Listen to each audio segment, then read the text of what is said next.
Yeah, every person picks their pathway.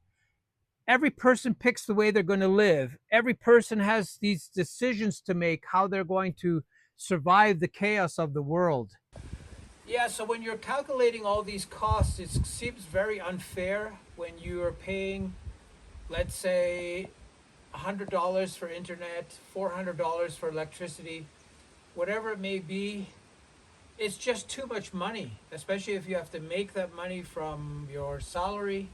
By the time you pay every single thing, there is nothing left over. Here, if you told somebody that you had to pay $100 for cable, for internet, they wouldn't do it. They just couldn't afford it. When you're making, four, $500, $600 a month, there's no way you can spend $100 on internet. So they wouldn't basically even consider by having internet. It's very interesting how that works. Is when you basically have to make up your mind what you're going to spend your money on, and it seems that a lot of people in even the G5 have to always think about what they're going to spend their money on, and it's getting tougher every year. Your salaries stay the same, and your wages just don't cover all the expenses that you have. Okay. I made this choice to slow down a little bit, to live in a place where I have completely fresh air, fresh water, fresh food. And I've noticed a big difference in my energy levels, my health, and it always comes down to stress. If you have this ability to be living in a place where you have a lot less stress, you'll feel a lot better quite quickly. If you're not breathing in diesel fumes, if you're not drinking water full of chlorine and other chemicals, you'll do much better. Waking up in the morning, not having to worry about a huge commute, or how you're going to pay all your bills. Every person is set up with a structure. That structure is basically your daily routine, what you do for a living, how much money you need to make every day, how much money you need to make every month, how are you going to pay your taxes, how are you going to pay your mortgage or your rent or your electricity bill or your cable. Now here in Ecuador, it's interesting because it's very easy to make a direct comparison. And what I mean by that is if your hydro bill is $17 compared to $496 because you don't need air conditioning, you don't need heat, it makes a big difference. If the cable company is charging you $149 for internet compared to $19 here, or your telephone is $176 if you use it a little bit, and here it's probably $17, I think I pay.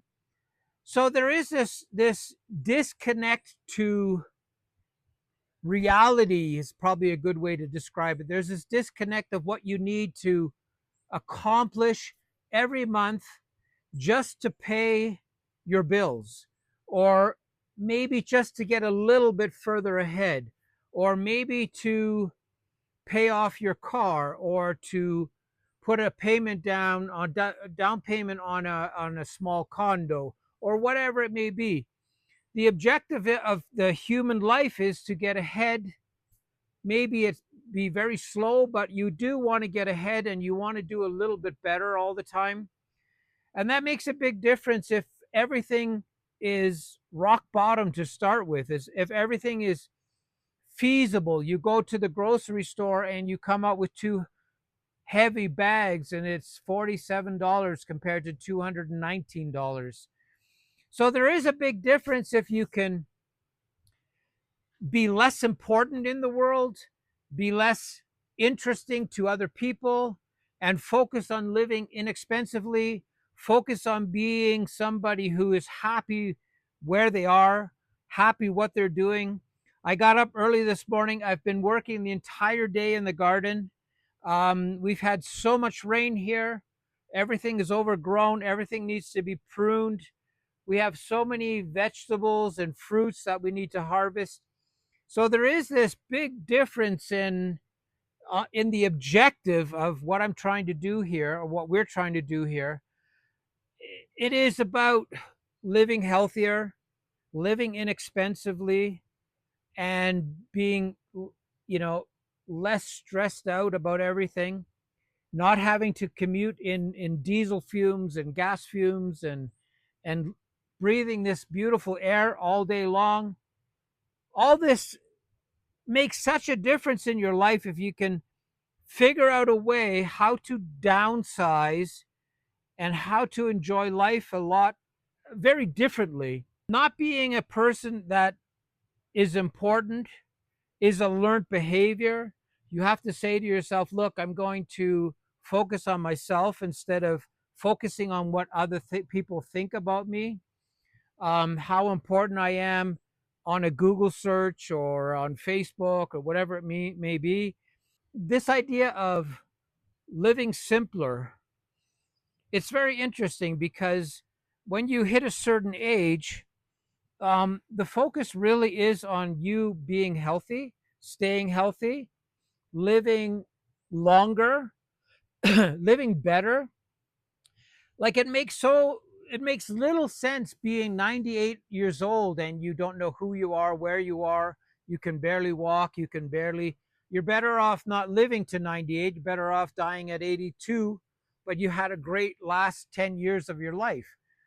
That's the objective, is to live those last years in such a way that you don't have a cough from the diesel that's surrounding you. You don't have headaches because you're so stressed out with everything.